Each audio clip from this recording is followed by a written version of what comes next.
আগামী বর্ষায় পদ্মার ইলিশের ভাগ পাওয়া নিয়ে শঙ্কায় পদ্মাপাড়ের বাঙালি। তার মধ্যেই অন্য খারাপ খবর শোনালো মোহাম্মদ ইউনূসের মৎস্য দপ্তর। তাদের হিসেব অনুযায়ী সে দেশে বিপজ্জনক হারে কমছে ইলিশের উৎপাদন। গত 7 বছরে সবচেয়ে কম ইলিশ উঠেছে 2023-24 অর্থবর্ষে।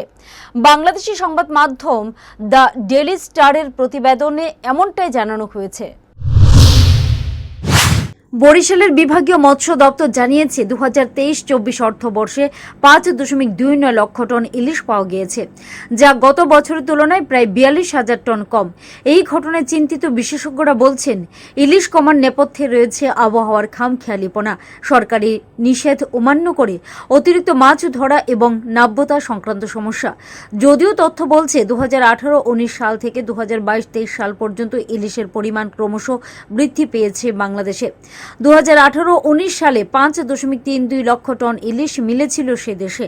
ধাপে ধাপে বাড়তে বাড়তে 2022-23 সালে তা পৌঁছায় 5.71 লক্ষ টনে।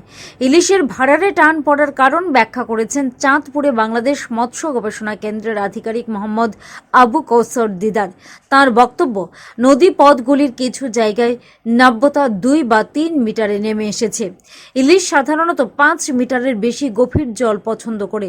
এতএব ইলিশ উৎপাদন কমে যাওয়ার অন্যতম কারণ নাব্যতা কমে যাওয়া। পাশাপাশি সরকারি নিষেধাজ্ঞা উপেক্ষা করে জেলেদের অতিরিক্ত মাছ ধরাকেও দায়ী করেছেন তিনি। তবে যে কারণেই রূপলী শস্য সমুখ বাংলাদেশে, তা নিয়ে শঙ্কিত এপারের খাদ্যরসিক বাঙালিরা। সামনে যে ভরা ইলিশের মরশুম, প্রশ্ন উঠছে, এই বছর পাতে পড়বে তো পদ্মার ইলিশ? Bureau report, headlines Tripura national. জুড়ে থাকে বাঁধন আপনার চেয়েও আপন, জুড়ে থাকে বাঁধন